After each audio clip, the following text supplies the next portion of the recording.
नमस्कार दोस्तों, आप सभी को मेरे चैनल में बहुत बहुत स्वागत है। आज की कहानी है बूढ़े माता पिता का सम्मान। तो चलिए शुरू करते हैं। एक 80 वर्षीय व्यक्ति अपने 45 वर्षीय उच्च शिक्षित बेटे के साथ अपने घर में सोफे पर बैठा था।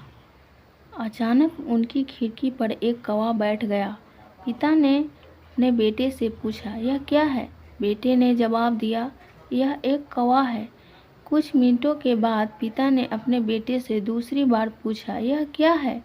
बेटे ने कहा, पिता, मैंने अभी आपको यह एक कौवा है कहा है। थोड़ी देर बाद बूढ़े पिता ने फिर से अपने बेटे से तीसरी बार पूछा, यह क्या है? इस समय बेटे के स्वर में कुछ जलन महसूस हुई।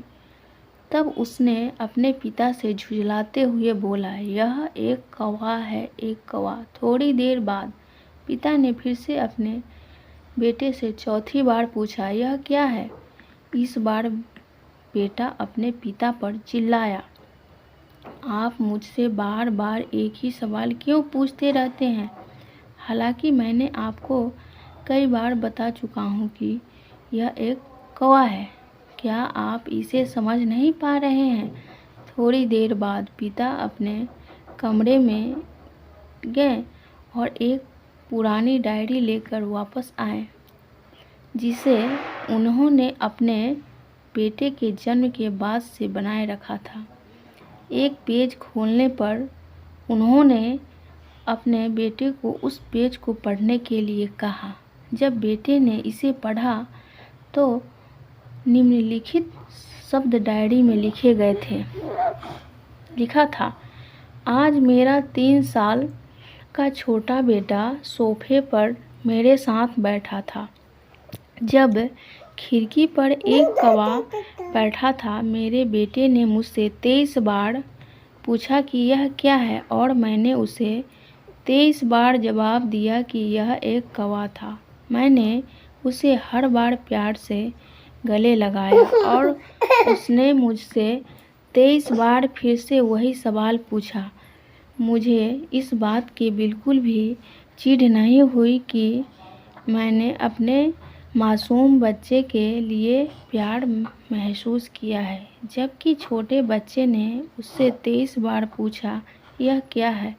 पिता को 23 बार पूरे सवाल का जवाब देने में कोई जलन महसूस नहीं हुई, और आज जब पिता ने अपने बेटे से सिर्फ 4 बार ही सवाल पूछा तो बेटे को चिढ़ और गुस्सा महसूस हुआ।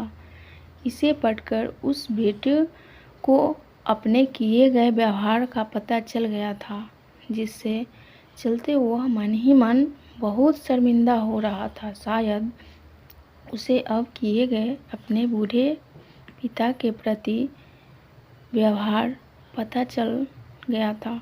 इसलिए यदि आपके माता पिता जब बुढ़ापे में होते हैं, उन्हें ना तो पीछे छोड़ें और न ही उन्हें एक बोझ के रूप में देखें, बल्कि उनके साथ एक दयालु शब्द बोले, शांत, आज्ञाकारी, विनम्र और उनके प्रति दयालु बने।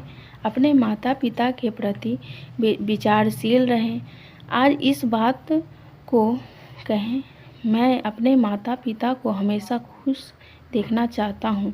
जब से मैं छोटा बच्चा था, उन्होंने मेरी देखभाल की। उन्होंने हमेशा मुझ पर अपना निस्वार्थ प्रेम की वर्षा की। उन्होंने आज समाज में मुझे एक व्यक्ति के रूप में प्रस्तुत करने के लिए तूफान और गर्मी को देखे बिना सभी पहाड़ों और घाटियों को पार किया। भगवान से प्रार्थना करें, मैं अपने बूढ़े माता पिता की सर्वोत्तम तरीके से सेवा करूंगा। मैं अपने प्यारे माता पिता को सभी अच्छे और दयालु शब्द कहूँगा, चाहे वे कैसे भी व्यवहार करें। कहानी पसंद आए तो लाइक, शेयर, चैनल को सब्सक्राइब जरूर करें। धन्यवाद।